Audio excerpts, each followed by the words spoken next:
지금까지 저도 이제 창업을 하고 또 한 260개 정도 회사를 이제 투자를 했는데 이제 그걸 하면서 되게 많은 좀 그 경험들을 하게 됐어요. 그 경험이 굉장히 빠르게 성장하는 경험도 지켜보기도 하고 근데 또 굉장히 어이없이 망하는 경우도 되게 많이 봤어요. 그래서 그 둘의 차이가 뭘까 라는 거에 대한 이제 고민이 좀 많이 있었고요.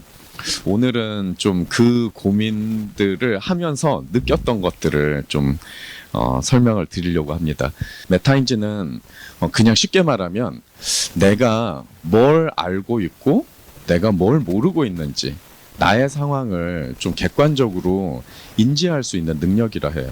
이 메타인지가 인류가 굉장히 많이 경험을 하면서 이미 알고 있었다라고 이제 느꼈던 게 소크라테스 너 자신을 알라라고 얘기를 했었고 도덕경에서도 이런 말이 있어요. 제가 정말 좋아하는 구절인데 자기가 모른다는 걸 아는 거는 상이라고 그랬어요. 상은 최고의 경지를 뜻하거든요. 진짜 내가 뭘 모르는지 아는 거는 정말 좋은 거. 그리고 뭘 병이라고 해놨냐면 자기가 뭘 모르는지도 모르는 거. 이거 병이라고 했어요. 그러니까 굉장히 어떻게 보면 자기의 상황을 잘 파악하는 것 자체가 굉장히 중요하다고 이제 노자도 얘기를 했고 내가 항상 어리석을 수 있다. 그거를 계속 그 스탠스를 견지해야 내가 새로운 거를 배우고 내가 틀렸다는 가능성에 대해서 고민을 하게 되고 그래서 내가 보완을 하게 되거든요. 그래서 모든 발전의 시작점은 나의 어떤 상황을 인정하는 거거든요. 상황을 이해하고 인정하고 그걸 보완하려는 노력이 있을 때 이제 발전이 되는 건데 그래서 이게 인생에서도 그렇고 특히 창업신에서도 되게 중요하다. 이제 창업 쪽으로 넘어와서 이 메타인지가 저는 창업가의 가장 가운데 있어야 되는 역량이라고 생각해요. 저는 이제 메타인지라는 말을 몰랐을 때는 이렇게 현실 인식 능력이라고 저는 생각했었어요. 지금 우리가 처해 있는 상황 또는 나의 역량, 우리 팀의 역량 이런 것들을 되게 객관적으로 인식할 수 있냐. 이게 이제 가장 중요하고 그 인식을 바탕으로 수용할 수 있냐. 수용력. 그 다음에 대응력, 실행력 이런 것들이 창업가한테는 굉장히 중요해요. 오히려 사업의 아이디어나 기술 자체보다도 이런 거에 대한 애티튜드 자체가 거의 창업에서 성패를 가른다고 해도 과언이 아닌 것 같아요. 특히 저도 여기 카이스트에서 12년 동안 배웠지만 어떻게 보면 이런 이제 그 기술 백그라운드를 가진 분들이 창업을 할 때 가장 흔히 빠지는 게 어떤 거냐면 학문적 성과를 그 뛰어난 그 성공의 경험을 그대로 사업적 역량으로 비약시켜서 똑같이 여기서도 내가 사업적 역량이 높다고 스스로 판단하는 경우가 되게 많이 발견이 돼요. 사업한다는 거는 굉장히 다른 문맥들이 같이 해결돼야 되거든요. 근데 그런 것들을 되게 그런 것이 중요하다는 것 자체도 인식을 못 하세요. 그러면은 당연히 이제 학문적인 경험이나 실적만 있으니까 모르는 건 전 당연하다 생각해요. 그분이 이거를 다른 경영적인 부분이나 상업화할 때 굉장히 이런 부분도 중요해라고 인식을 하면 괜찮은데 이 부분을 그냥 무시하시거든요. 이 학문적 역량을 사업적 역량으로 비약시켜서 착각하는 게 너무너무 큰 위험이다. 근데 굉장히 이게 뛰어난 분일수록 이 착각을 많이 하세요. 창업가에서 메타인지 어떻게 향상시킬까 계속 물어봐야 돼요. 이 문제가 풀만한 가치가 있는가? 너무너무 중요한 문제고 모든 솔루션의 시작점이거든요. 근데 이런 것들을 많은 기술 기업들이 어떻게 시작하냐면 내가 이 기술 개발했어. 내가 이거 얼마나 힘들게 개발했는데 이거를 꼭 써야 돼. 라고 생각해요. 저도 여기서 박사까지 했는데 제가 논문을 쓰고 한 거 가지고 사업이 안 됐어요. 너무너무 필요한 기술인데 사업 모델이 성립할 수 없는 기술이었어요. 그래서 결국은 나중에 7년 동안 고생하고 다른 사업 모델로 바꿨어요. 제가 그거를 시작할 때 알았더라면 훨씬 더 빠르게 더 큰 성과로 낼 수 있었을 텐데 어떻게 보면 저도 제가 한 게 너무 중요하다고 생각하고 7년을 날린 거예요. 저는 그게 어떻게 보면 실패한 성공이라고 생각해요. 개발은 한 번도 실패한 적이 없어요. 정부 과제도 한 번도 실패한 적이 없어요. 근데 그 7년 동안 한 번도 사업적으로 성공한 적이 없어요. 왜냐하면 내 중심으로 계속 했어요. 안 망한 게 신기할 정도로. 그래서 저도 창업가 스스로도 이런 것들에 대해서 굉장히 질문을 많이 해봐야 돼요. 우리 일하는 문화?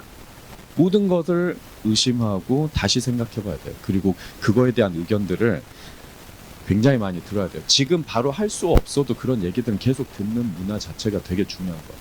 경영자들도 정말 그 회사 내부의 구성원이나 외부의 사람들한테 이런 것들을 어떻게든 기회 하나 리스크 하나라도 더 잡아내려고 엄청나게 노력을 많이 해요. 그래서 어떤 노력을 하냐면 옷을 이들이 왜 이렇게 입을 것 같아요? 우리가 보기에는 뭐 거적대기 같은 후드티나 이런 거 티만 맨날 입고 다녀요. 근데 저는 이렇게 입는 거의 가장 큰 목적은 나는 여러분들이 얘기를 편하게 할 수 있는 사람이야 라는 거를 온몸으로 보여주는 거예요. 공간도 마찬가지죠. 이건 이제 저희 회사 블루포인트가 처음 만들었을 때 갔던 회사 있었던 회사인데 여기는 들어오면 내가 뭐든지 속 깊이 얘기를 할 수 있어야 된다. 굉장히 위험한 상황에 대한 얘기라도 할 수 있어야 된다. 라는 생각이 있어서 그렇게 했고, 여러분들 총명하다라는 말 알죠? 총명하다가 한자가 어떤 뜻인지 혹시 아세요?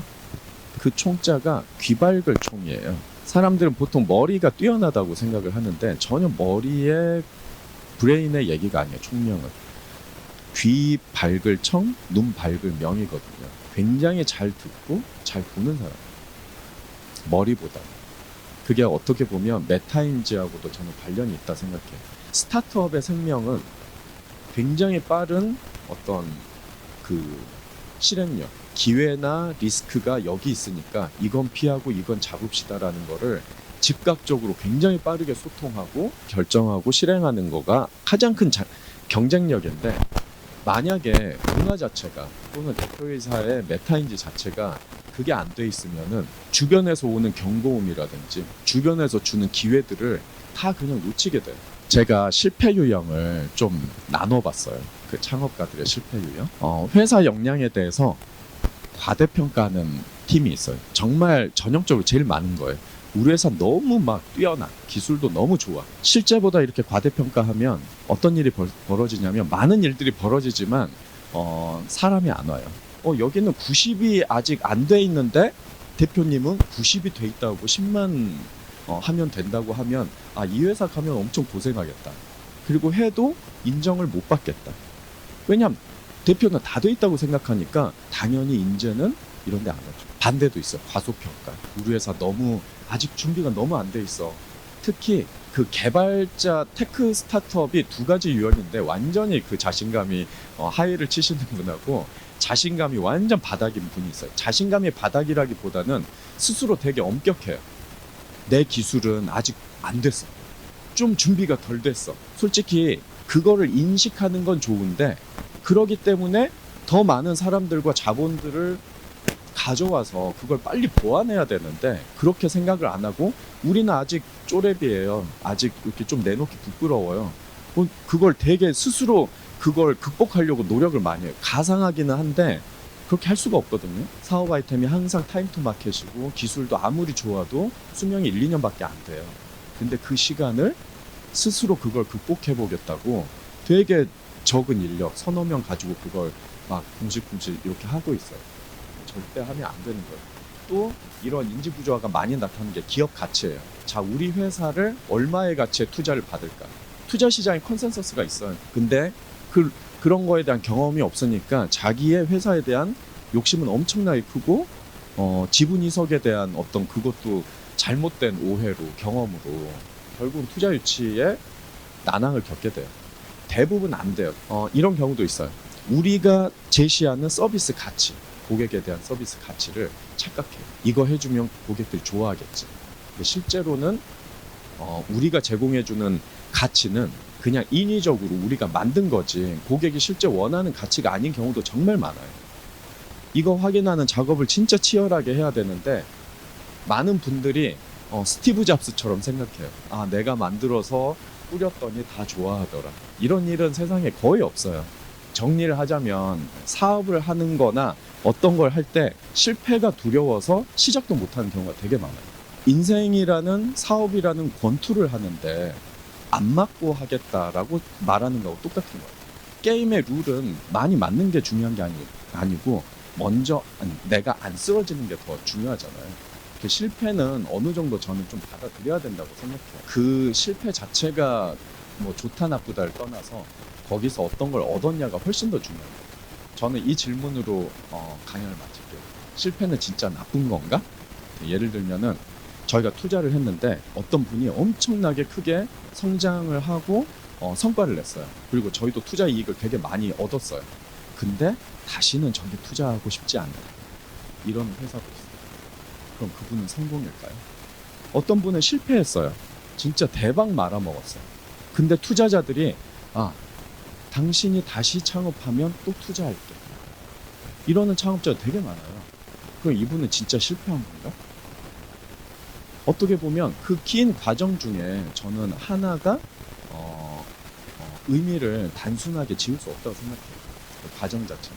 그래서 단순히 어떤 프로젝트나 그런 이벤트를 성공 실패로 하는 것보다 긴 여정이고 그거 과정 중에 나를 계속 교정하고 보완하는 걸로 사용하면 실패 아니다. 그래서 피할 필요도 없다. 그리고 그거를 꼭 안 좋은 거니까 뭐 내가 극복해야 된다. 이런 생각 자체도 필요가 없다라고 저는 생각을 해요. 감사합니다.